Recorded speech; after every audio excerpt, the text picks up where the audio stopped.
Hello everyone, welcome to our lectures in pharmacology.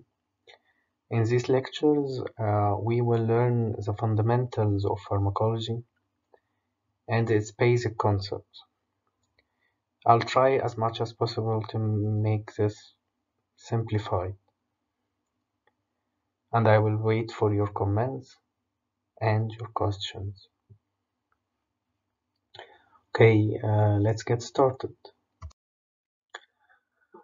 Suppose that we need to treat headache by taking a tablet of paracetamol or acetaminophen. They are the same thing.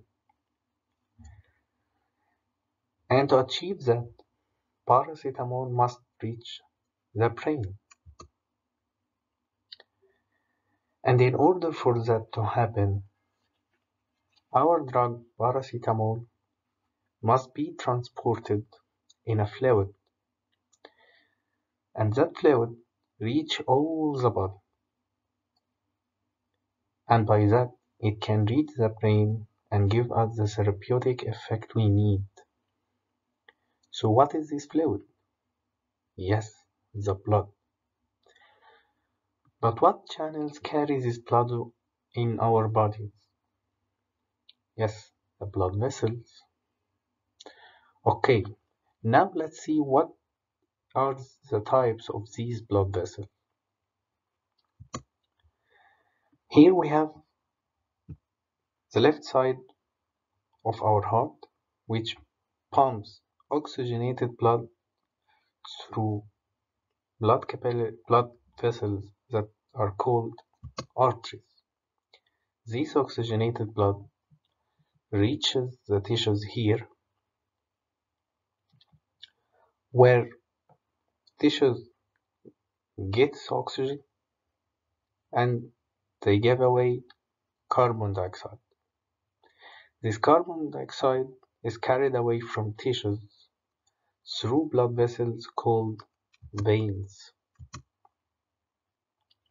These veins are now carrying a deoxygenated blood back again to the heart. Okay, what are the blood vessels that are between the arteries and veins? They are the blood capillaries. So it goes like this. Left side of the heart pumps oxygenated blood to tissues through arteries, and then veins carry away carbon dioxide from tissues back again to the right side of the heart. And this happened again and again, like it's a circulation. And we call that circulation the systemic circulation.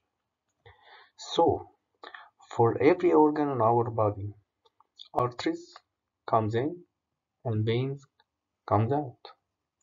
And between them, there are the blood capillaries. But now, the blood in the right side of the heart here is now deoxygenated, and this left side of the heart must pump oxygenated blood. So how this blood could be oxygenated, this blood here? This would be through the lung. The right side of the heart pumps the deoxygenated blood to the lung. And lung, as any organ, gets the blood through artery. This artery is called the pulmonary artery. And in contrary to other arteries in the body, this artery carries deoxygenated blood, not oxygenated one. This carbon dioxide is exhaled and oxygen is inhaled, and the blood is now oxygenated again, and it gets back to the left side of the heart again through a vein that comes out from the lung, and this vein is called the pulmonary vein. And again, this is a vein that carried oxygenated blood, not deoxygenated one as the rest of the veins in our body. So it goes like this. The right side of the heart pumps the oxygenated blood to the lung, through pulmonary artery. And then the pulmonary vein carries away the oxygenated blood from the lung to the left side of the heart. And this happens again and again. And this is also a circulation like the systemic one, and we call it pulmonary circulation. So, back to our paracetamol tablet again. You swallowed this tablet and it got into your GIT. It passes first through the stomach, then it goes into the small intestine. This tablet here first undergoes a process called disintegration, meaning that it would break into small fragments. Then a process called dissolution occurs, where the molecules of the drug is dissolved in the fluids of GIT. But how would paracetamol here, which is dissolved now in the GIT fluid, would reach the brain? Alright, GIT, like any organ, the blood is carried away from it in vein, and every vein carries the blood again to the heart. So the vein that carries the blood from the GIT must carry this blood again to the heart. But this is not the case here. This doesn't happen here. This vein that comes out of GIT carries the blood to the liver, not to the heart. And this vein is called the portal vein. So paracetamol is now in the liver. And this liver, there is a vein that drains blood from it. It's called the hepatic vein. This vein carries the blood from the liver to the heart. So we now have our paracetamol in the systemic circulation. Now our paracetamol can reach its target, can reach the brain, and now we can take the intended therapeutic effect we need. But there is something that we should worry about here. The liver. Liver is the organ in which metabolism occurs. So our drug paracetamol passing through it is expected to be broken down. So not all the drugs that passes here would get into here. Suppose that 100 molecules of paracetamol enter the liver, and then 30 molecules of it were metabolized by the liver. So we would end up with only 70 molecules of paracetamol get into here. That means that 70% of the dose we took only reaches the systemic circulation. This 70% is the fraction available for the biological systems to have effect. Again, this fraction is the fraction available for the biological systems to have effect. So we call that fraction bioavailability. But there is something important we should know. This bioavailable fraction of the drug is present in the systemic circulation. So it would be pumped by the heart again to every tissue in the body, including the liver. So this 70% would reach the liver again, and they would get broken down and metabolized again. But the first time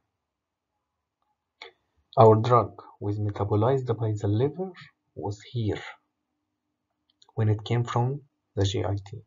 So we call the metabolism that occurred in this time the first pass metabolism. A question here: how could we get a 100% bioavailability? How could we get 100% of our dose into the systemic circulation directly? Well, it's very easy. This could be done through getting the drug directly here. We can do this by introducing the drug in the veins, so it would get directly into the systemic circulation. That means that our drug is injected intravenous, and that means that intravenous route or IV route gives us 100% bioavailability. And we can say that this route, the IV route, bypasses what? Yes, it bypasses the first pass metabolism. Not only the IV route passes the first pass metabolism, any injection route passes it. Also, when giving our drug under the tongue or sublingual, this also passes the first pass metabolism, because the veins that carry the blood from the tongue go directly into the heart without passing first by the liver. But it should be noted that the only route that gives us 100% bioavailability is the IV route. Even injecting the drug in the muscles, or what we call it the intramuscular route, doesn't give us 100% bioavailability, because some of the drug might be retained in the muscle, or it might even be metabolized inside it. So the percentage that leaves the muscle isn't 100% of the dose injected.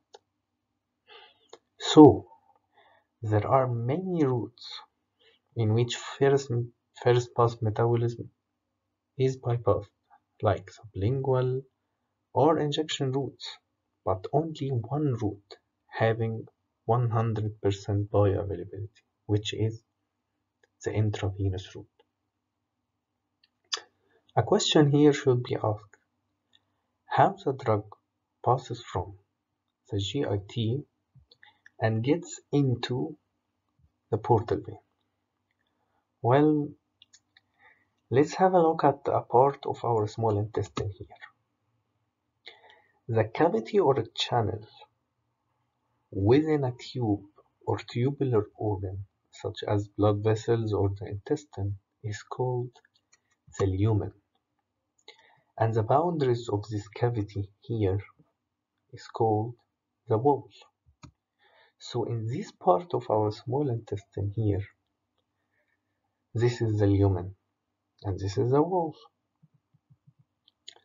And here is the vein that drains the blood from GIT, which we call the portal vein. Our drug is now here dissolved in the lumen, in the GIT fluids. So to reach this portal vein, it must pass through the walls of the small intestine. This wall of the small intestine is made up of cells called mucosal cells. So our drug here in the lumen must pass through this mucosal cell in order to reach the blood in the portal vein. And mucosal cells, as every cell in our body, has a cell membrane. which is phospholipid in nature. And we know that like dissolves like. So, for our drug to pass through the cell membrane of the mucosal cell, it must be lipid too. It must be lipid soluble. It must be lipophilic. But there is a small problem here. The drug will pass successfully through the cell. It will pass successfully through the cell membrane because it is lipid soluble. But what and how would the drug be dissolved in the blood, which is water? So, a drug being a lipophilic will pass successfully through the cell membrane. But now, this lipophilic drug, what would it do in the blood, which is water? This drug, being lipophilic, would be trapped inside these mucosal cells, wouldn't it? So our drug shouldn't be 100% lipophilic. It must have some hydrophilicity. It must be balanced. But to be honest, most of our drugs are more lipid soluble than being water soluble. They have some hydrophilicity, of course, but they are soluble more in lipids. So again, we would have a problem transporting these drugs in the blood. So how can we solve that problem? Well, let's have a look on what our blood deals normally with the lipids that move through it, which comes from the food you eat. The blood transports these hydrophobic fats that hate water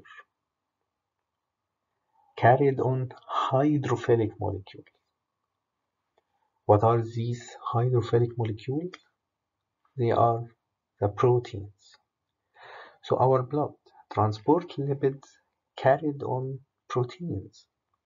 And this assembly of lipid and proteins are called lipoproteins. So our drugs being more lipophilic than being hydrophilic, the blood would deal the same way it did with the lipids. It carries these lipophilic drugs on proteins in plasma, which are called the plasma proteins, like albumin and globulin. Our drug molecules are carried on these plasma proteins and are released from it to our tissues to act. So, we got two forms of our drug in the blood: a bound form to the plasma protein, and this form cannot exert any action, and a free form, and this is the form that can give an action. So, we can say that these plasma proteins act as a reservoir where our drug molecules are stored on it, and we can say that both the bound form and free form are in equilibrium. That means that when the free form got reduced, the plasma protein released some of the bound form to equilibrate again. So now our drug paracetamol, back again to it. It reached the brain after reaching the systemic circulation, and it treated our headache. And now our body no longer needs paracetamol. So now we want to get rid of it from our bodies. So now our drug must be transported into fluid again. But this fluid gets out of the body. What could be this fluid? Yes, it's the urine. So our drug must reach the kidneys to reach the urine and get out of the body. So when our drug reaches the kidney, it undergoes excretion and gets out of the body. But here we also have a problem again. This urine is water, and our drug, as we said, is mostly lipophilic than being hydrophilic. How would it be dissolved in urine, in water? So our drug should be first converted into hydrophilic form, so it can be easily excreted in urine. This would be done through metabolism.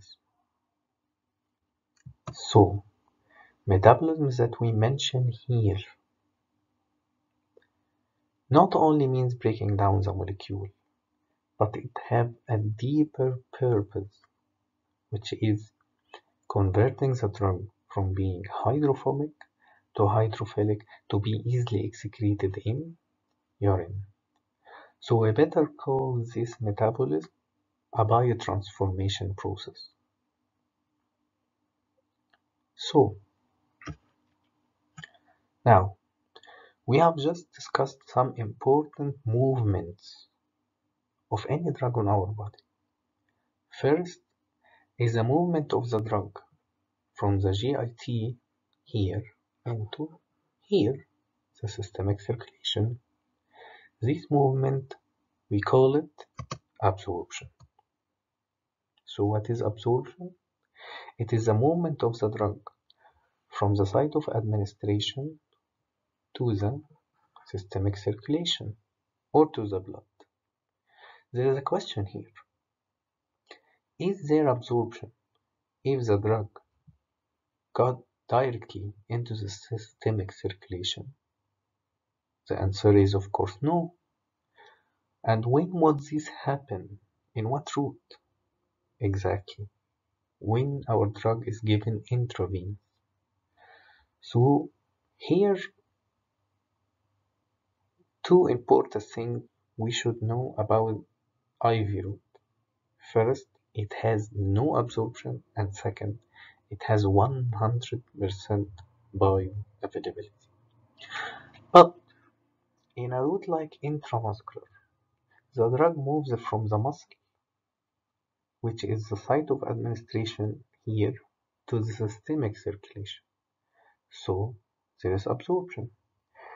So any other route other than intravenous has absorption.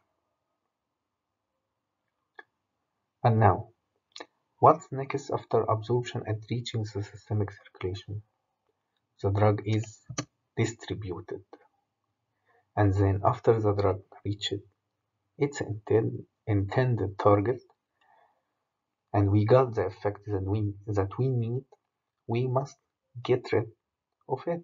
So the drug is first metabolized or undergoes what we call biotransformation to be converted from being lipophilic to hydrophilic, easily excreted in urine. Then the drug is excreted.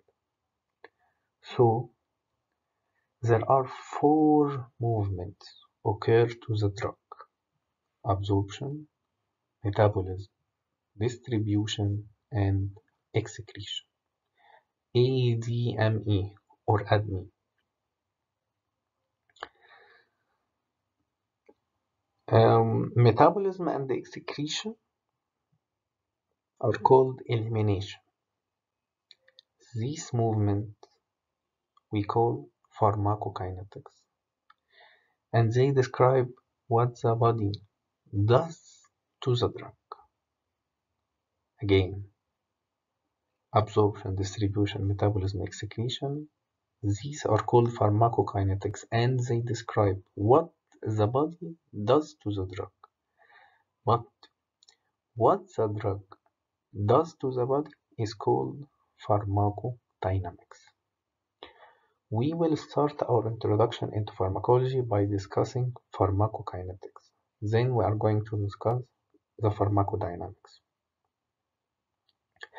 Before starting discussing about pharmacokinetics, I want to point out to the most problem we face in pharmacology, in my opinion, and that problem is the name of drugs. It's hard somehow to memorize the name of all these drugs, but many of these names have a story, and some come from their chemical structure. And I will try to mention that during the course as much as possible. Let's take a simple example of what I mean. There is a hormone that is released in our blood from a gland located above the kidneys. This gland is called the adrenal gland, and the hormone released is called adrenaline, or also it's called epinephrine. Why is it called that? The word ad means adjacent or near to, and renal means kidney, and this hormone is basic in structure and having a mean, so it has in the end of its name. Also, the name epinephrine gives the same meaning. Epi means above, and nephr comes from nephron, which is a basic structural and functional unit of the kidney. And the in epinephrine in the end stands for amine too. Right? Okay, now let's get started. We will now discuss the topic of pharmacokinetics, and we will start with absorption. Alright, in the topic of absorption, we will start first with studying the factors affecting absorption.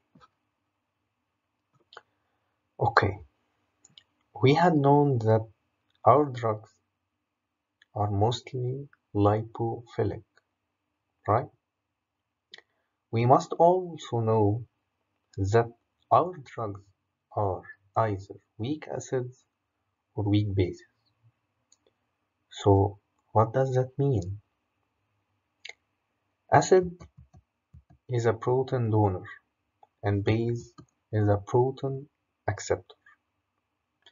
That means that when acid is dissolved, it would dissociate and produce protons.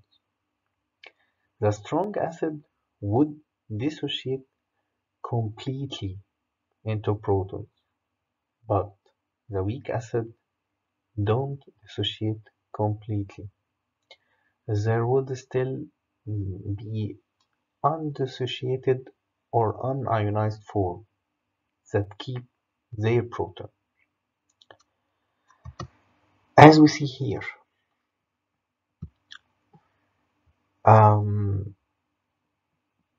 these equations, HA is our weak acid in its protonated form, which is unionized.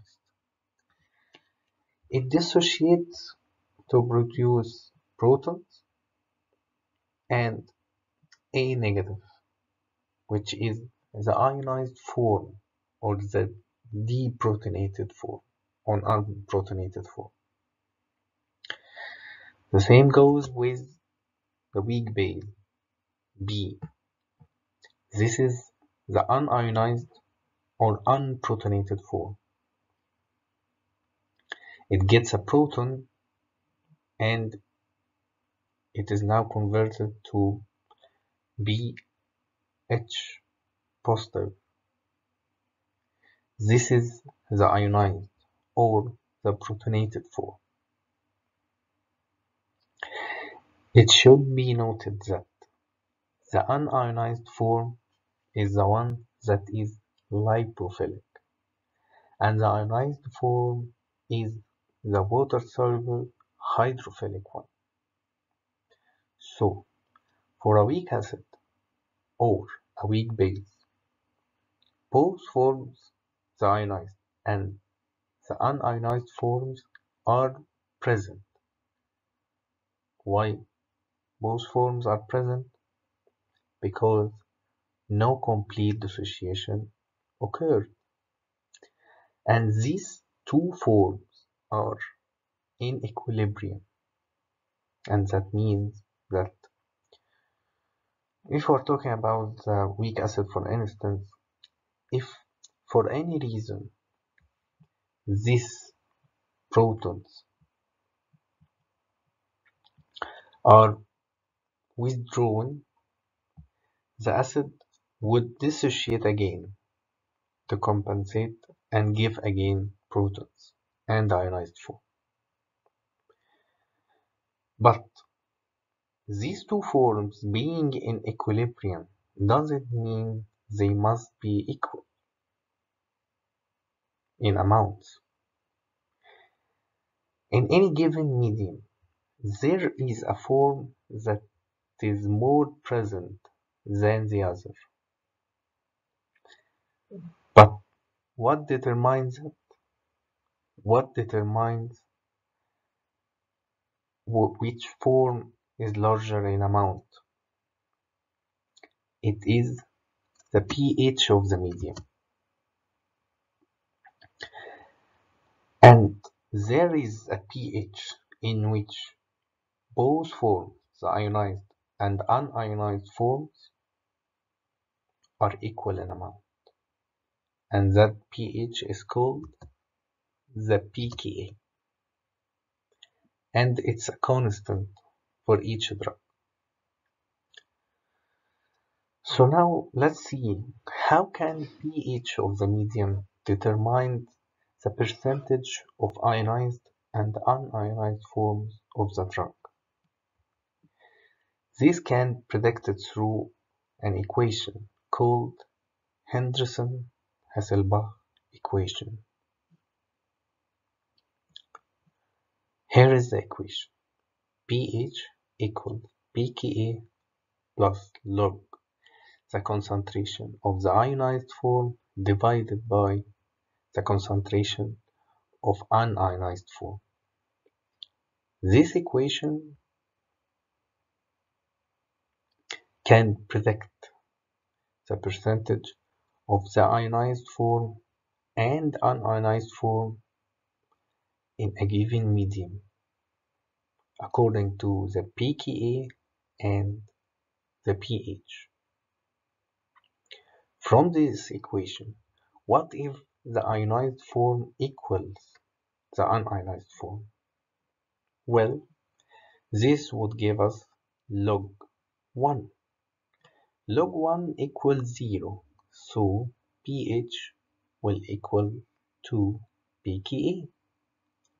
And that's what we had said, that pKa is the pH in which ionized form equals the unionized form. Now, let's take an example of a drug. Let's talk about aspirin or acetyl salicylic acid. This is an acid, as the name says, a weak acid, and its pKa equals 3.5. Let's see what would happen to aspirin if it is present in stomach. Stomach is acidic and its pH equals 2. So let's apply Henderson-Hasselbalch equation here. 2 equals 3.5 plus log concentration of ionized over unionized. So log ionized over unionized equals negative 1.5. So to get the fraction ionized over unionized, we do antilog to this number, negative 1.5. So we get 0.03. Since ionized over unionized is less than 1, that means that the unionized form is present in a larger amount than the ionized form. Okay, now let's see this aspirin also, but in basic medium, like the small intestine, where pH equals 6. By applying the same equation, Henderson-Hasselbalch equation, we end up with ionized over unionized equals 316. That means that we have the ionized form in larger amount. Okay, what can we conclude from that? A weak acid drug like aspirin, when present in acidic medium like that of a stomach, would be mostly unionized or protonated. And when it is in basic medium, most of these basic drug, sorry, most of this acidic drug would be ionized. And for a basic drug, the opposite is true. When it's in an acidic medium, most of this basic drug is ionized. And in the basic medium, most of it is unionized. So, to make it clear and easy, we can say that the drug is mostly unionized if it's found in a medium like its nature. Acidic drug in acidic medium or basic drug in basic medium. When this drug is found in a medium like its nature, it's mostly unionized. Lipophilic, as we mentioned before. Lipophilic. This is the form that can pass the cell membranes easily. So, this is the form that could be absorbed easily. So, for a drug like aspirin, this drug is weak acid, so it would be mostly ionized at small intestine and mostly unionized at stomach. Now, a very critical question here. Would aspirin be absorbed from the intestine or from the stomach? Where would it be more absorbed? From the intestine or from the stomach? If your answer is the stomach, this is not right. Why this is not right? It's mostly unionized there, so it's lipophilic and it can be absorbed easily. Okay, that's true, but for how long time it stays there in the stomach? Drugs and foods stays longer time in small intestine than that of the stomach. So despite it being better absorbed in the stomach, it doesn't stay that much time to be absorbed in large amounts there. So it's more absorbed in small intestine despite being despite being better absorbed in the stomach. Again, for acidic drug like aspirin, it's more absorbed in small intestine, despite being better absorbed in the stomach. Okay, also another reason. Blood flow to the small intestine is less than that of the stomach, so the absorption is more there. Also, the surface area of the small intestine is large due to the presence of villi and microvilli, so that accounts for more absorption there. And for these reasons, the small intestine is the main site of absorption in the GIT because of number one, the contact time with it, number two, its high blood flow, and number three, its large surface area. And that what we have been discussing, these are the factors affecting the absorption of any drug. And now let's summarize them. Number one, the pH of the medium, in which we learn that the acidic drug is mostly unionized if it's present in acidic medium, and that the basic drug is mostly unionized if it's present in basic medium. The unionized form is the lipophilic form that is better absorbed, but also we learn that for an acidic drug like aspirin, absorption is more in small intestine despite being unionized in stomach, and that because the blood flow to the small intestine is much more than that of the stomach. Also, the large surface area available for absorption in the small intestine due to villi and microvilli. And finally, the larger contact time with the absorption surface in the small intestine. So, factors number 2, 3, and 4 are the reasons why the small intestine is the main site of absorption. Okay, now let's move to another topic regarding absorption, which is the mechanisms of absorption. In our introduction, we have learned that the drug to move from the lumen of the small intestine to the portal vein, it must pass through the cell membrane of the mucosal cell. Okay, then it moves to the systemic circulation with the veins that drain the liver and is now absorbed. Okay, so we can say that absorption occurs through passing cell membranes.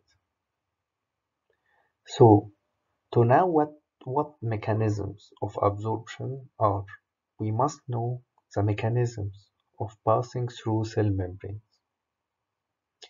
First of all, we have to know that when a drug moves from area of high concentration to area of low concentration, that's called diffusion. And when this diffusion occurs without the aid of anything, it's called a passive diffusion. So, how can this occur? This applies to a drug which is found in a high concentration outside the cell, and it can pass through the cell membrane easily or passively, as the name says. This can occur if the drug is sufficiently lipophilic, so it can dissolve in the lipid bilayer of the cell membrane. So, does that mean that only the lipophilic drugs can pass by passive diffusion? No, hydrophilic drugs also can pass. How? There are small channels or pores in the cell membrane, which are aqueous. Through these pores, hydrophilic drugs may pass, but they have to be small in size. Okay, so by this mechanism, two types of drug can pass. The lipid-soluble drugs dissolved in the membrane and the small water-soluble molecules. And this mechanism, the drugs moves along the concentration gradient from high concentration to low concentration. So, does this mechanism require energy? The answer is no. The concentration gradient here is the driving force for the movement of the drug. But what about if the drug is present in high concentration outside the cell but needs something to aid its movement? Okay, moving from a high concentration to a low concentration, it's again a diffusion, but now it's facilitated by another thing. So it's called facilitated diffusion. But what would facilitate the movement? It's a carrier. When the drug binds to the carrier, it goes what's called a conformational change. As we can see here, our drug binds to a transporter or a carrier, and then it goes under what's called a conformational change. It changes its shape, and now our drug is now inside the cell. And again, this mechanism doesn't require energy. It also occurs according or along the concentration gradient. Okay, what about if our drug concentration outside the cell is less than its concentration inside? Then now our drug movement is no more passive. It now needs energy.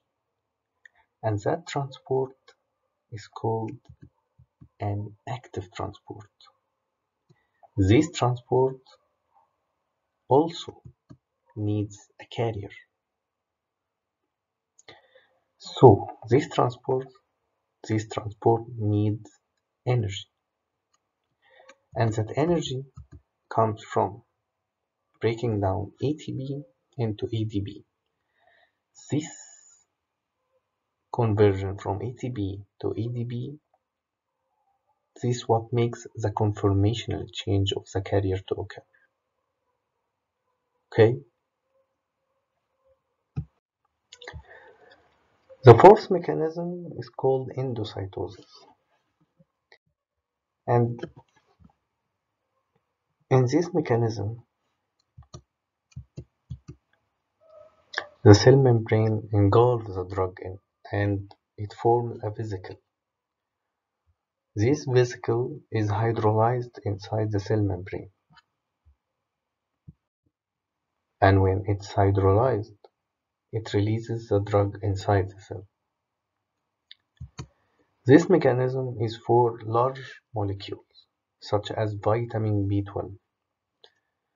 Vitamin B12 is absorbed from the small intestine, binding to a protein produced from the parietal cells of the stomach. This protein is called intrinsic factor. Okay? And this type of transport or mechanism doesn't need energy. Okay. Those were the four mechanisms of absorption. Which of those mechanisms could be described as being saturable? Only the mechanisms depending on carriers could be saturable because one time a saturation could occur to these carriers and no more drug transport occur before it gets empty again. Passive diffusion don't need carriers, so it's not saturable. Facilitated diffusion and active transport need transporters, so they are saturable mechanisms. But endocytosis is not saturable. Now we have finished absorption. But before talking about our second topic in pharmacokinetics, which is distribution, let's first remember what was bioavailability.